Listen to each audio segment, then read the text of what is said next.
this is Andrea Schindel, and I am here in Colorado Springs today, here at the Broadmoor, which is such a treat for our family. We get to watch our youngest daughter perform with her school choir today, which was really beautiful and a good opportunity for her. Today I wanted to talk a little bit about the lack of resources for families who adopt severely traumatized children.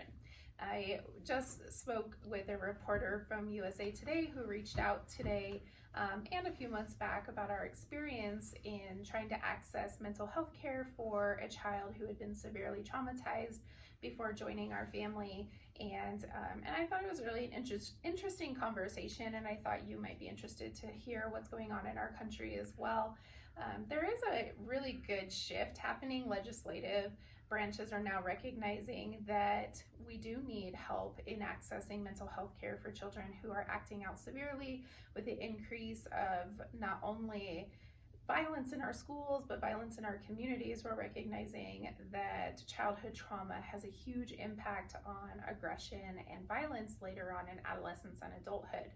So in speaking to this reporter, I got to share our family's story. So my husband and I were foster parents for a number of years, where we did long-term foster care with the hope to adopt if that child did become available for adoption. And we were thankful enough to be able to adopt 3 children, and they were special needs children, but one of them in particular have unique needs with trauma. And the trauma behaviors became so severe that the violence and the chaos in the home became traumatizing to our other children. And so my husband and I were put into a dilemma of protecting our other children while still trying to protect our child who had the severe violent behaviors and the acting out and the running away. One of the main issues that we came across for a decade before we finally approached our local government for help was the lack of resources for qualified mental health care. And though we had good doctors and good therapists along the way, the older he got, the damage to his brain from the early trauma was so severe that it was not manageable within the home. Unfortunately, the resources for out-of-home treatment are really, really expensive and also very rare. So there's 2 issues that I pinpointed today while I was speaking with a reporter. And one of the main issues that we see in being able to access good mental health care for kids who have been severely traumatized is that the resources and funding for the care is really just not available through insurances, through government programs, through social services.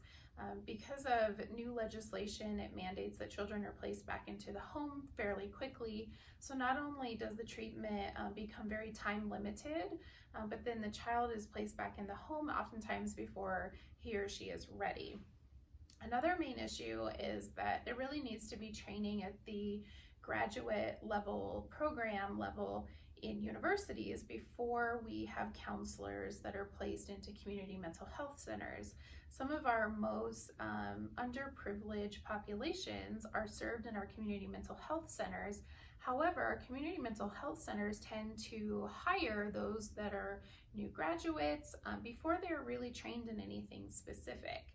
And so that tends to be one of the major issues there, because not only does using the Medicaid coverage that a lot of adopted children are provided with post-adoption services, but also the children who do have an early history of trauma, whether it be from poverty or from neglect or abuse, they often utilize Medicaid and federal resources that are often accepted at community mental health centers.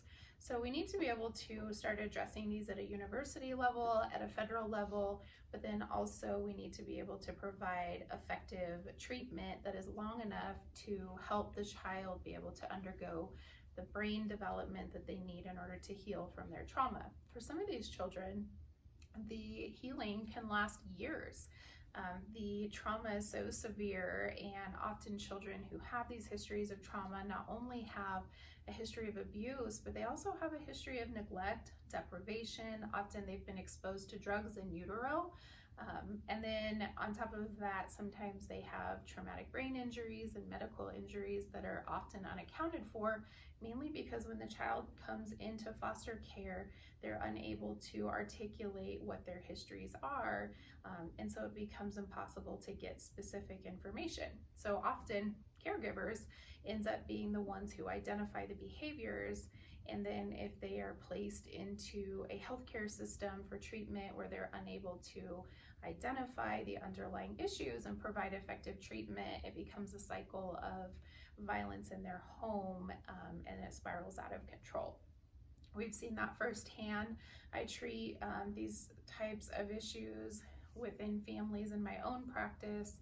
And of course, we have several friends that we care for and love, and family members that we love and care for who have these issues as well. So I just wanted to update you a little bit on what our country is facing regarding these severe issues with violence and aggression and early childhood trauma.